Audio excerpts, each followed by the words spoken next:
All right, today we're going to talk about the 2024-2025 digital camera buying guide. This is going to specifically be for used cameras. And as we kick off, I'm enjoying a vanilla latte from the automatic coffee machine downstairs. You just push a button, it grinds the coffee, makes an espresso shot, and then fills it with sugar, milk powder, and some vanilla that is almost certainly made from beetle shells.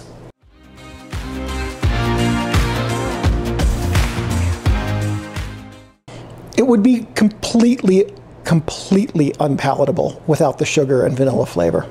Anyway, we're going to talk about buying a used digital camera. Now, this video is specifically aimed at students who are looking for a digital camera for their photography class, but a lot of the pointers in here could apply to hobbyists who are looking to upgrade from a phone to a digital camera as well.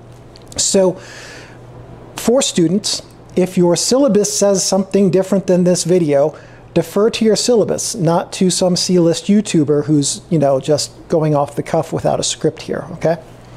So, first thing we're going to talk about we're going to break digital cameras.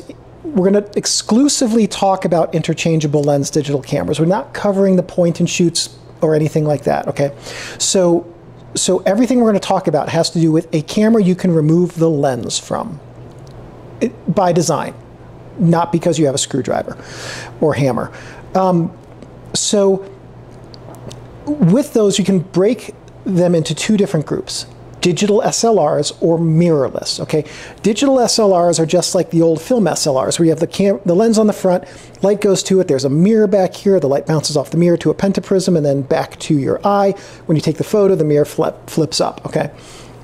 Those would be like a lot of the old Nikon D series.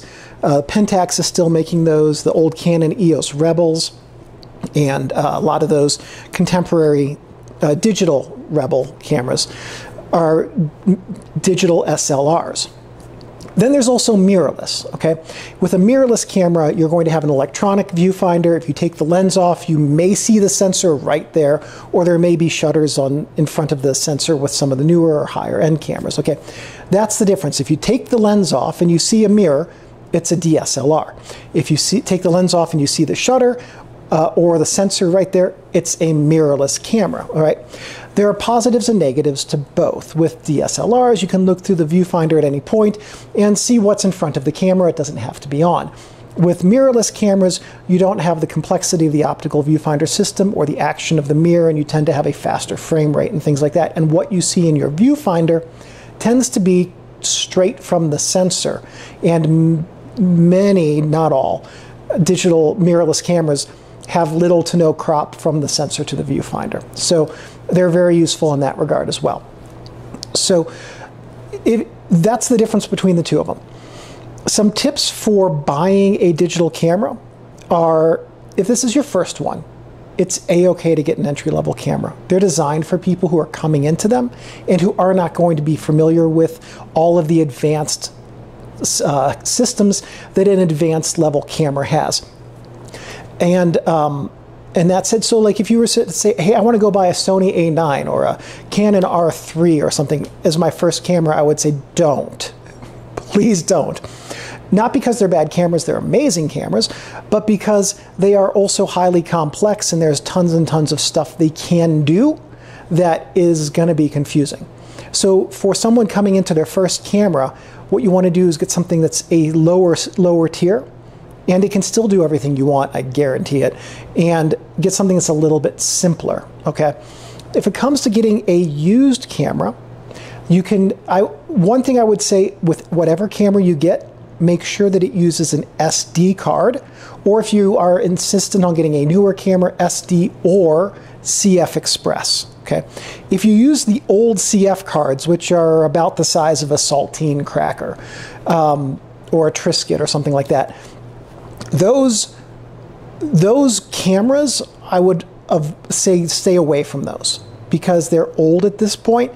They're more prone to having issues, and also they have way lower resale value if you decide not to keep it after your photo course ends, because no one wants those old CF cameras. In fact, I don't know of any camera stores that are still actively buying those for their own resale.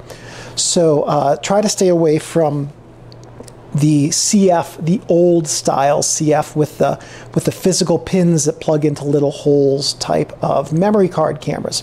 So CF Express Type A, CF Express Type B, they look like larger SD cards, or SD cards. Those are the three types of memory card that you want to look for when looking for a digital camera in 2024 and going into the future. Those will be compatible for the long term. All right, SD cards have been around for a long time. There's a lot of invested technology in them. They're going to be around for a lot longer. Okay, so that's what you want to look for. Now you know what a DSLR versus a mirrorless is, the type of memory card you want to look for versus not. The next thing we're going to talk about is megapixels. Okay, and then the last thing we're going to talk about is how to figure out if a camera works.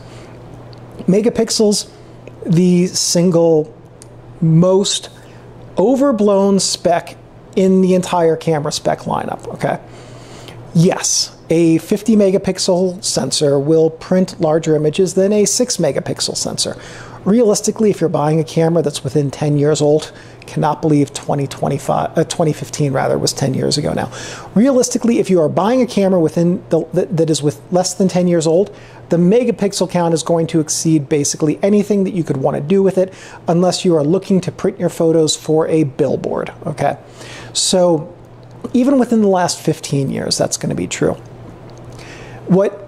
So don't worry so much about the megapixel count unless your syllabus tells you to have a minimum megapixel count or larger. Then just make sure that your camera meets that minimum megapixel count or has a higher megapixel count and go forward and be happy, okay? With sensors, there are multiple different sizes of sensors. Full frame, those are going to be the most expensive. Well, medium format is going to be the most expensive. Full frame, the most expensive. Typical size. APS-C is half that size. Then there's micro four thirds, 1 inch, things like that. Okay, so when the smaller the sensor in general, with exceptions, the less expensive the camera, especially on the used market. So if you're looking to save some money, there's nothing wrong whatsoever with getting a camera that has a slightly smaller sensor as your first digital camera, especially if you're stepping up from a cell phone. It's going to feel huge. You don't need to jump into a full frame camera from a cell phone. In fact, they're generally so much larger, you may not even enjoy that experience. So don't write off a smaller format camera just because full frame. Right. I didn't jump into full frame with my first 2-3 digital cameras. So you should not feel like you have to either, okay? So next up, let's talk about some ways to know what type of camera to buy. The first thing is look for a camera that has a viable system, or that if it no longer has a living system but has a ton of legacy gear. Nikon F is not a living system, but there is so much legacy gear out there that if you got a Nikon F mount DSLR, you'd probably have no issue, I guarantee you would have no issue finding great lenses for it, and at a relatively affordable price. Same thing is true with Canon EF DSLRs, like the Rebels or something like that. Or those would be EFS, but they can also use EF. You get my point. Living systems like Sony Alpha, the mirrorless Alpha, which is the E-mount, they call it. That's the word I'm looking for. Canon RF, Nikon Z, things like that. Their lenses tend to be a little bit more expensive, just as their cameras are, but they're still being made today. For your first camera, don't feel like you have to jump into a brand new camera or even a living system. Go, if you want to save some money, look at something like a Nikon F or a Canon EF camera or something like that. You could be very happy. The Pentax Q cameras have a good reputation. The Nikon J1s have a mixed reputation. Some of their lenses fail, but the cameras themselves tend to be well regarded. So, and those are smaller format cameras. If they meet the requirements of what your syllabus says, then you might be able to save some money that way. So when it comes to picking out your camera, don't worry so much about megapixels. It's not really going to be an issue. But look at this type of system that you have, what lens mount it uses, the availability of those lenses, so you can pick up a couple of them and know that if one of them breaks or you lose it or you get tired of it and want to replace it, you can get something else that's maybe a little bit better for a fairly reasonable price, okay? The other thing is going to be look at when you are going to pick out your camera. Look at online reviews of that camera, especially if you went up to a Google search and you typed in camera make, model, whatever, review after : 2022. You would get a lot of AI garbage, but you'd probably be able to find some YouTube videos and things like that that are reviewing some of these classic cameras. I do a lot of vintage digital camera manuals on this channel, so that could be a good resource for you to see what the interface is like and learn a little bit about their reliability 5, 10, 15 years from after when they were made. So do a little bit of research like that before buying. That will also let you see how these cameras work, so you can recognize what proper function looks like. So when you go to buy your camera, you'll be in a position where you can recognize some of the issues that old digital cameras have. The most common issues with old cameras have to do with their sensors and their shutter mechanisms, okay? Those are, in my experience, definitely the top two in some order of issues you're going to run into. So some things you can do to test out a camera in the store is get it. If you know what type of memory card it takes, bring a memory card with you, okay? Don't let the store say, oh, I don't have a memory card, or you have to buy one. Bring one with you, pop it in, set it on burst mode, take a bunch of photos and see if they display on your memory card. Play them back, see how they look. Do they have weird lines of color going through them? If yes, the sensor or the electronics are shot, don't buy that camera. Are they like half exposed? All of them like half exposed in the same way. That could indicate a mirror or a shutter issue. Are they all black and you have it in, say, program mode or something like that? That could indicate a shutter issue as well. Take the lens off the camera. Set the camera to a long shutter speed, like 5 seconds or longer. Look at the shutter mechanism and then press the shutter button a bunch of times. If it's a DSLR, make sure that the mirror pops up. Make sure that the shutter opens and you can see the sensor when it does that. That will tell you that the mechanics are working correctly, and that's very important. So doing those two simple tests will tell you a boatload about the camera. Does the sensor work? Does the mechanical aspect of the mechanism work? Then press all the buttons. Make sure that you can get into the menu, that you can navigate it, that when you push the auto exposure lock button, that something happens, that the shutter button does a thing. Okay, double check with those. Set the camera in M mode, in full manual, and test all the buttons, because some cameras, if you're in a different mode, some of the buttons don't work. If it has a pop-up flash, test the flash. 2 memory card slots, test both of them, okay? Just be thorough. If a camera shop owner or salesman is sitting there saying, oh, don't test that, you don't buy that camera. You set it down, you take out your memory card, you thank them for your time, and you find a different camera shop to buy from. That's not only not a camera that you want to buy, that's not a shop you want to buy from.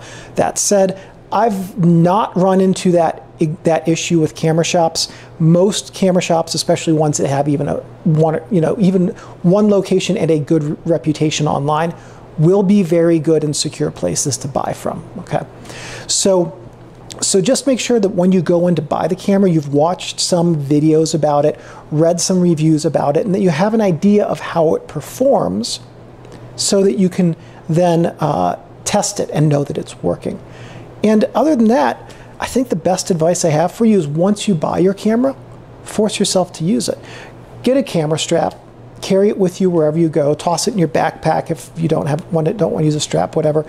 Take it with you, you take photos. Set yourself a goal of taking a certain number of photos every day with your digital camera. Not because it's like some sort of, I do that some days because I'm a little bit OCD on some things, but because it's a good way to practice. It's a good way to develop the discipline of using it instead of your cell phone. It's a good way to familiarize yourself with your camera because you are forcing yourself to use it, okay? And if you build that discipline, then you will find that you are taking more photos with it. You're learning how to use it better. You're becoming a better photographer, and you'll meet all the requirements of your class or the goals you have for your hobby when you do that. And you'll, I think, really enjoy it too. So those are, I think, the best tips I can give you are know the type of camera you need, understand the difference in the vernacular, which would be things like mirrorless versus DSLR, so on and so forth. Get one that is affordable works well and meets or is slightly better than the minimum requirements.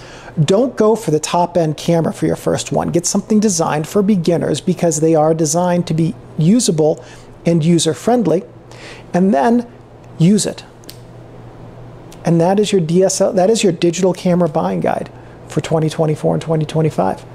Let me know what opinions you guys have, what things you look out for when you're buying a digital camera, and I will see you in the comments. Have a good day.